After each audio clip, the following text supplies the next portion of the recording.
got my coolant in this bucket with a pump powered by this cable which pumps out of this hose. In the corner of the tub there's a little drain hole with a sponge in it to act as a filter. The sponge lives inside there and then it drains through the braided hose back into the bucket. At the nozzle,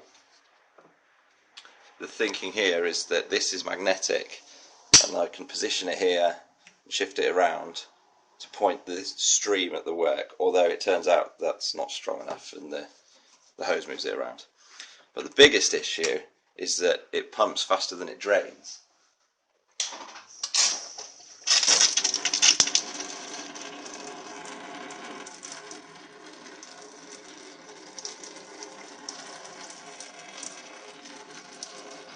So I'm going to have to do something about the drain.